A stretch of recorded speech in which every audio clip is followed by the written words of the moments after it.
Hello everyone and welcome back to me, Shiva Wilson, and my channel LCUK, which stands for Legalised Cannabis United Kingdom. Now today I am going to this Anyone's Child 10th Anniversary Anyone's Child Lobby of Parliament, a Drugs Policy Reform Day of Action. So what follows is going to be my adventures at this Parliamentary Day of Action. Here it comes, let's go! Yeah, I'm not going to do a massive long journey style video, so this is literally how I'm going to get there. I'm going to pretend that I walked all the way from wherever I was all the way to Westminster. So next shot, Westminster. Boom. Whoa, Westminster. Here we are. I've just arrived and I have no idea where these people are, so we're going to go find them. Next stop, finding the people. It's a big house, people. It's the Houses of Parliament. Massive. And it goes on for miles and miles, and you can't see around it because it's like a giant redwood tree. It's a big building. Houses of Parliament. See you in a bit. Boom, I found the place. It's in a place called Church House in London, and they're all in there and I'm about to go in, so let's have a look. So here we go. This is the thronging hall of Anyone's Child. They talk, we die, stamp out prohibition. Remember prohibition? It still doesn't work. Protect our youth. So these are, I believe, flowers from people whose children have died due to drug overdoses. So yeah, a lot of people die from drug overdoses per year, and the people here believe that drugs need to be regulated for a safer situation. So these are the people who are all interested in taking drugs seriously, like it says in the background. They're delivering a brief workshop on how to meet your MP. You all go to an entrance to Parliament, which with security. I'll be there walking everyone, and you just write down your name, your address, the end of your meeting, and they will send this card up to the MP's office, and if they're available, they will come down and meet you. So we're here at the Anyone's Child Families for Safer Drug Control 10th Anniversary. I've got someone here who's one of the founding members of Anyone's Child. So I just wanted to ask her, or you, sorry. Yes, all right. What's your involvement in all this, and how did it start for you? What do you believe in this? Well, my name is Anne-Marie Coburn, and me with another group of families, we're the founding members of Anyone's Child, which comes under Transform Drug Policy Foundation. And the reason I'm involved is because I lost my only child in 2013. Her name is Martha, and she was 15 at the time. And when you've had a loss like that, I found that I needed to learn how this had happened to my very beloved child. And once I understood about how it works, I just thought, wow, I mean, how can we let this keep happening? But also, I looked at lots of benefits of different types of drugs. I spoke to the experts. I spent a few years just constantly learning, and I'm always hungry for more learning. And I realised there's lots of therapeutic uses.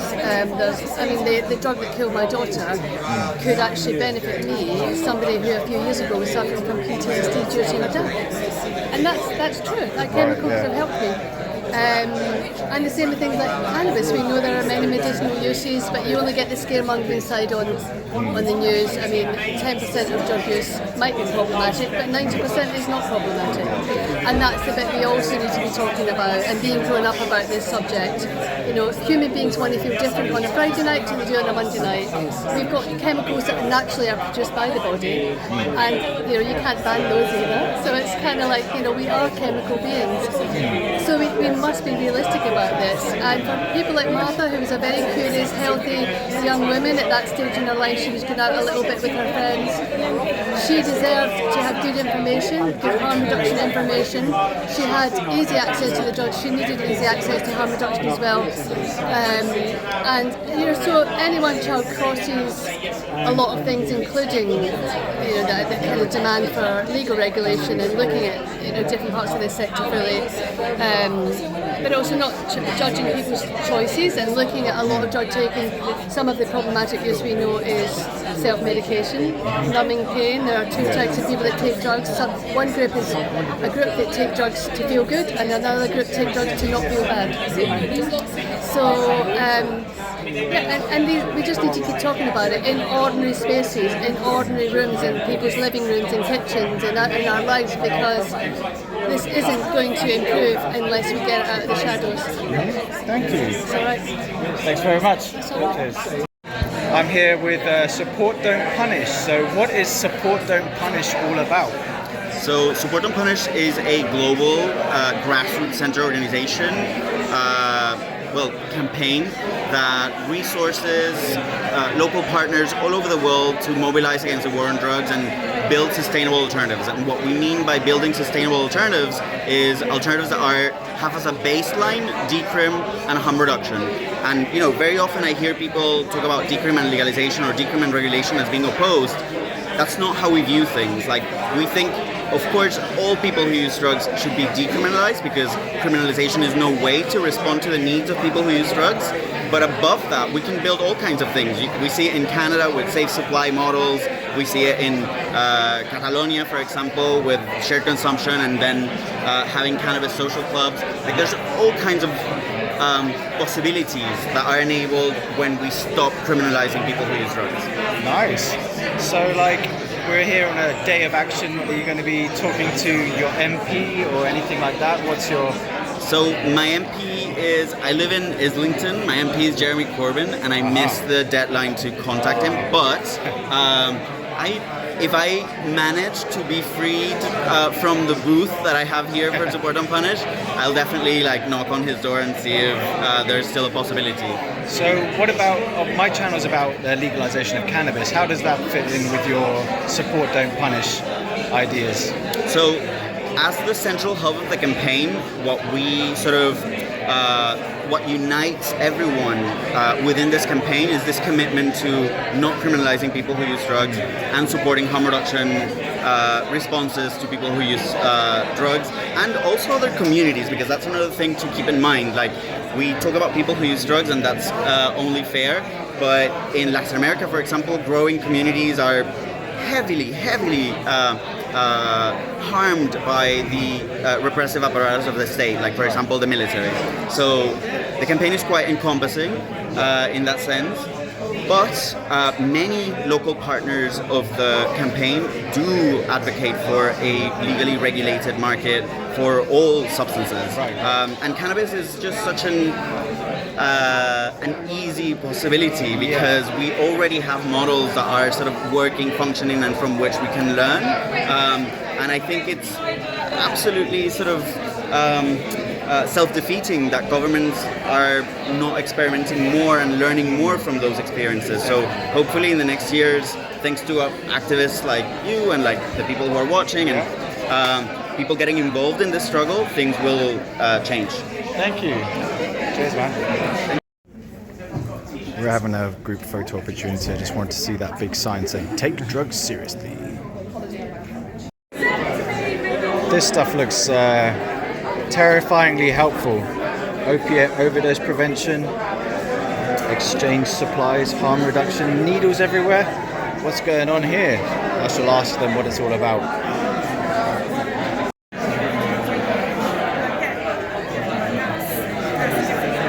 Support, don't punish. The war on drugs is a war on us. Drug control is unfit for purpose, serving social and racial control rather than our communities' health and well-being. Punishment is no solution. Criminalization and sanctions fuel pain and suffering, primarily against people already targeted by intersecting oppression. We are building caring communities, drug responses that resource our people to reclaim power, reduce harm, and ensure everyone can thrive. I can't believe we're already at 10 years, to be completely honest. I really cannot understate how proud I am of the absolutely incredible families that I have the honour of working with, who call themselves anyone's child. Honestly, it is the work that moves me. It's the stories that I have in on phone calls on an all too frequent basis. And the really depressing thing was, we started totting up the stats. for just 8 years of the 10 years we've been running, the statistic is at nearly 37,500. So we know that over 40,000 people have died since we started campaigning as anyone's child. And that is why I'm so pleased that you're all here, because this day is about having your voice, about speaking truth to power, about telling our MPs enough is enough and that we must have change. So thank you, and please, I know everybody rolls their eyes at me when I say go and meet your MP. I know it's not what many of us want to do with our Tuesdays, but it is what will change it, and I know that because of some of the conversations that we've been having. And you know, I suppose reflecting on the 10 years of anyone's child, you know, what we set out to do was to really try and alter the public conversation across the UK. And again, I am so proud of where we've been. We have had events up and down the country where rooms of 100 people at a time are converted to the case for the need to regulate the drugs trade. We've had articles published everywhere from the British Medical Journal to Take a Break magazine. I reckon not many campaigns can say that, and I love those trashy mags. They're always my favourite pieces when you're like, good, 6 pages of pure good regulation talk. So no, and I believe it, and from a lot of the people working on the ground who are trying to innovate, so many of them have come to us a campaign and said, you've made this conversation so much easier. There are people on the news who will now come out, families with such powerful, tragic stories, who will come out and support us. We don't get the same backlash that we used to do. And I think that's the second thing I'm really proud of as running this campaign, is how political it is. And that is the bit we never really set out to be that political. But of course this issue is so incredibly political because the MPs are just too frightened to speak about it. But what I believe we've done is started to create a way in which we can have that dialogue. We've met with MPs of every party. We've had MPs speak out in support of anyone's child from every political party. Again, something I don't think that many campaigns can claim to have. We have been fortunate enough to join with international allies. My colleagues were there and I was present with them as the Canadian government announced that they needed to do better for the citizens of Canada and adopt a much more harm reduction focused policy for Canadian drug policy. Our mums did that, and our dads. And I really believe that we are starting to change the political debate here in the UK. A few years ago we ran a campaign about the 50 years of the Misuse of Drugs Act, the UK legislation here. We had over 50 MPs signed up to support a review of the Misuse of Drugs Act. When I started campaigning in this area, we could find one. I see that as progress. But we have work to do. And that is why you're here today. Like, we have a whole new intake of Labour MPs, a lot of whom none of us know what they think about drug policy. That is why these meetings are so important. And please go out, get some of the passion in your belly. Look, on the floor we've laid out just half a year of drug deaths here. Each flower represents a life. That is too many. Please go and tell your MPs they need to be braver, they need to be bolder, and they've got to speak out on this issue. Thank you. It creates a huge number of problems for people who use drugs. I want to give you an example of a middle-aged man, a friend, who went out for the weekend, and he decided that he wanted to go out and go to a rave, and he wanted to dance, and he wanted to dance like he used to dance back in the day. And he wanted to use substances, he wanted to use ecstasy. So this causes a number of problems for somebody who wants to do that, who wants to go and have fun, wants to go and dance. The first issue for that individual is that they have to go and buy the substance. They have to buy that substance from somebody whose main role is that they want to make money. Nothing more, nothing less. That individual also runs the risk of being caught, of being arrested, of having professional impacts because they've chosen that they want to dance at the weekend and use a drug to do that. Then they've got the substance itself, and we've already heard of the damage that that can cause because there is no quality control. We don't know whether that substance is too strong, we don't know whether it's been adulterated, and we don't know what is within it. It's not safe to take. But it's okay to do that if you want to go and have a pint down the pub, for example. Then you've got the next hurdle of going to that venue. You get to the venue, you're going to go and dance. There's dogs outside sniffing for that substance. Again, you run the risk of criminality. All people want to do in this scenario is to go and dance and have fun. But the way that we manage it means that they're exposed to multiple risks along the way. And that is not okay. And the fact that I'm here today, I thankfully haven't lost anybody to substance use, but I must support an organisation like Anyone's Child because we see, we hear the powerful impact that happens, the devastating impact that happens to individuals because of the way that we're choosing to manage substances. So please do go see your MPs, please continue to speak about Anyone's Child. We must change the way we regulate substances to make it safer for everyone. Thank you very much.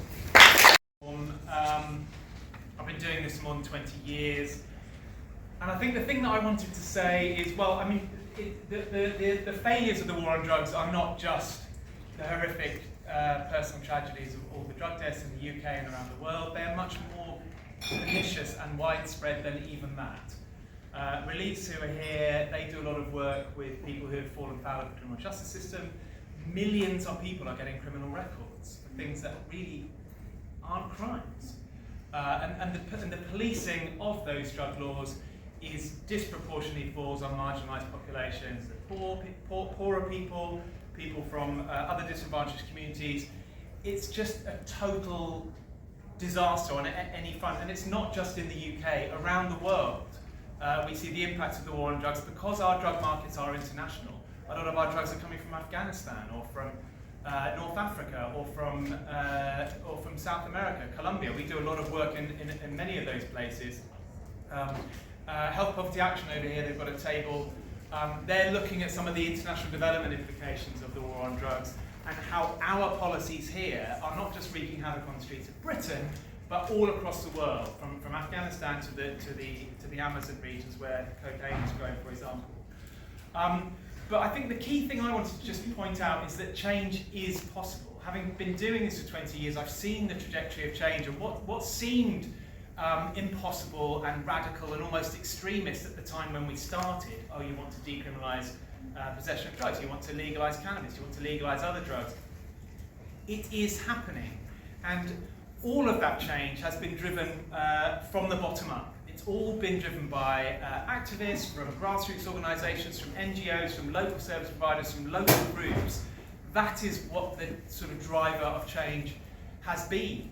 And just for example, 10, 11 years ago, before Washington and Colorado legalised cannabis, nowhere in the world had legalised cannabis. Now we have, I think, 10 or 11 countries have done it. 45 different jurisdictions. There's now 500 million people around the world living in legal cannabis jurisdictions, and that's happened in 10 years. So it does show that even things that seemed impossible a few years before aren't just possible, but the pace of change is actually accelerating. You're seeing this wave of cannabis reforms. Now, cannabis is just the beginning. It's perhaps, in some ways, it's the low-hanging fruit. May not feel like low-hanging fruit in the UK, but we're actually 55% of the population support cannabis legalisation now. It's about 65% in the UK.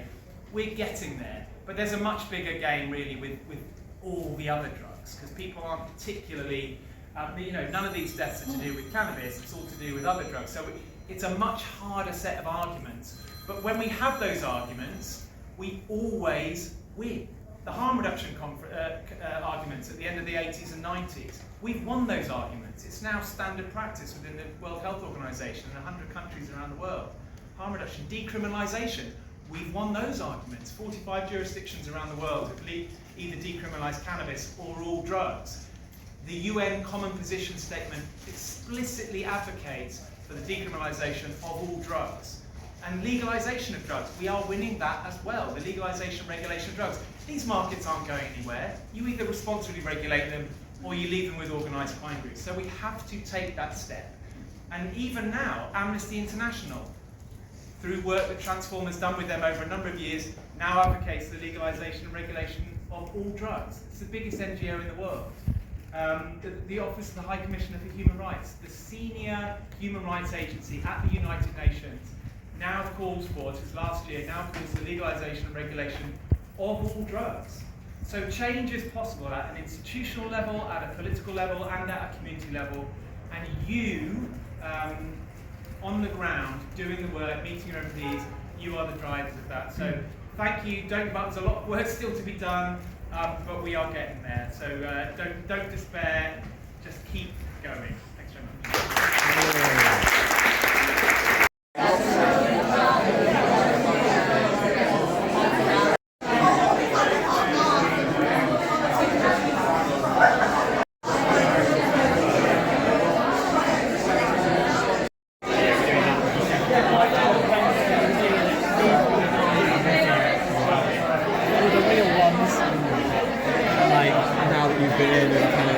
Within the organisation, is it definitely that people are really switched on?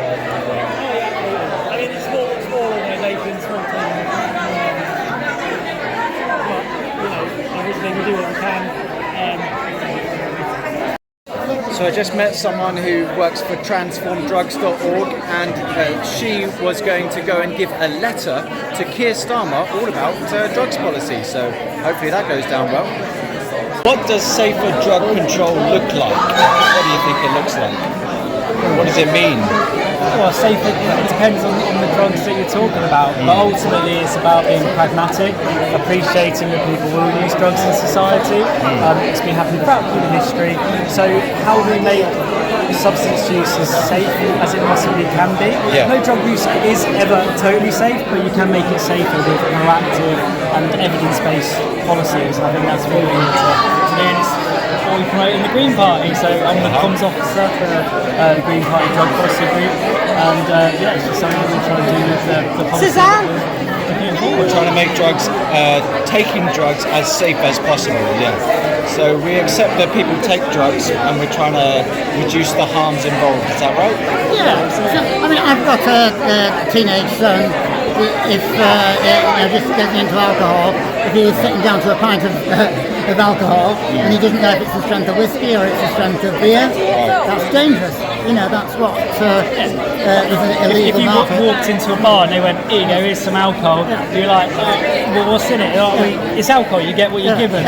You wouldn't accept it. It could be absinthe, 70% plus, beer, 4%, happy days. You don't have that luxury in the illicit marketplace. Although actually it's starting to change, especially with the online, the dark web, as it were, where you have that Amazon rating system almost. People are a little bit more drug savvy. But then that just goes to show that prohibition for over half a century has been totally, hasn't worked to prevent the drug market evolving. And unfortunately what we've seen over course history is the dealers themselves have become a lot more nasty and violent, as those better ones over the course of time have been put in prison. The drugs market has evolved quicker than the networks of prohibition, the police, organised crime have been able to keep up with it. And actually saying what's much better, what is tough on crime, tough on the causes of crime, as Tony Blair would say, is actually taking that market out of the hands of organised criminal gangs that are quite rapacious, getting our kids to peddle those drugs in the street, and saying how can we regulate this marketplace, as I said, making those substances as safe as they can be. Never 100% safe, there's always going to be risk, but we can mitigate those with proper harm reduction in place, and doing that through legislation is really important. So I think basically you've got two choices. You can either have the market regulated legally, so you can manage it for public health and safety, or you can have it completely unregulated and run totally for the interests of crime. Those are the two choices, and which one seems the safest? Okay, so I run a cannabis-specific channel, so what are your thoughts on the legalisation of cannabis? Do you think we're getting closer to it? Is it wise? And what are your thoughts on that? I think we're getting closer to it. I think the UK has been shameful, especially the Labour Party, that ought to know better.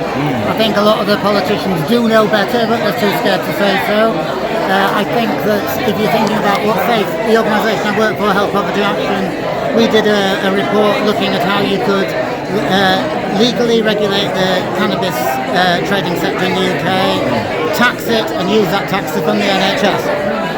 So, a health-driven policy. Right. And instead, we use that, the cannabis market to fund the organised crime network. Right. And building on that point, in terms of the political case and bringing people to our side, actually saying this thing we're legalising it, we're taxing it, and we ring fence that money to actually put into education, we ring fence it to put back into our NHS to make sure that people don't fall into the worst forms of addiction. So yeah, this is Green Party drug policy, little graphic, don't know if I can send this to you if you'd like. But basically, Green Party, we want granting licences for small businesses to sell recreational cannabis, and not having these big multinational conglomerates taking over the industry. It should be for those who are being disproportionately hurt by the war on drugs, rather than for privatised profits like beer, tobacco and others. But of course, having option of home grow as well, able to make their own in the comfort of their own home. We do as well, as part of Green Party policy, is mandate a minimum of 1% CBD. And part of the reason for that is because, again, THC, the psychoactive compound, is what causes those mental health issues, psychosis. I see in the hospital I work in, it's when a lot of the cannabis use comes from illicit THC vapes. You don't have the CBD there to counteract the psychoactive. You need the CBD as part of it. So it's like smart regulations that are evidence-based can really reduce the harms associated with it, and actually the mental health harms as well. That's the biggest argument that people cite in being against cannabis. But what will make more people use it? It'll make more people have psychosis, mental health difficulties. Well, actually, you can regulate against those to greatly reduce the likelihood of that. Yeah. What you want is to maximise safe use rather than use it for how much safe use rather than just how much use for it. Right. Yeah. Okay. Well, thanks very much, you guys. Thank you very much. So this is a person from the Green Party. I just wanted to ask about what you think if the Green Party were to get into power, for example, or someone to get into power who wanted to legalise and regulate all drugs, psychoactive substances, how would that work? Would we be having heroin in the corner shop, for example? I like the Daily Mail headline. No, not quite. So what the Green Party want to do is legalise, but very importantly, regulate all drugs based on their harms to user and to society. So different drugs would have different regulations around them. So for example, cannabis would be very differently regulated than harder drugs like heroin. So for example, heroin would be medicalised, making sure people can get a clean supply of it rather than stuff that's cut. Like you've got fentanyl and now nitazines, which can be up to 400 times stronger, and that's what causes a lot of overdose. So actually making sure that we're getting diamorphine-assisted treatment, which was trialled in Middlesbrough and was very successful at reducing crime, also death associated with heroin use. So that's one way you would regulate that. MDMA, cocaine party drugs, being able to get quantities, a certain amount of quantity at a certain strength from pharmacies, where you're able to access that harm reduction information from a trained professional, but also having access to that professional if that substance use did become problematic, rather than having stigma and shame around that problematic use. So that's what the Green Party is advocating for. Again, it's being pragmatic. It's understanding that substances, drugs, alcohol, of course, is a drug as well. It might be separate in law, but a lot of the issues, especially I see, come from alcohol use, and actually regulating these substances better reduces the harms associated with them, and it's a happier and healthier society when these are better. And that's what we're after. That's what we're doing in the Greens. And we've got a leadership election happening on the in August, where you can vote as a member if you sign up before the 31st of July. So if you want to shape policy, get involved with that. We've got the best drugs policy going. So if it's something that you care about on this channel, the Green Party is a party for you. There you go. Green Party is for you. Green Party, green for green. So that's the end of the Safer Drug Control, Anyone's Child, Families for Safer Drug Control Day of Action. Some people at the moment are off talking to their MPs, lobbying them, and someone, like I said earlier, is off giving a letter to Keir Starmer all about safer drug regulations. So it's been a really good day. I talked to some interesting people, as you've seen, and it's all been around legalising and regulating all drugs for safer drug control. So yeah, let me know what you think of the video, and I'll see you on the next one. Good night.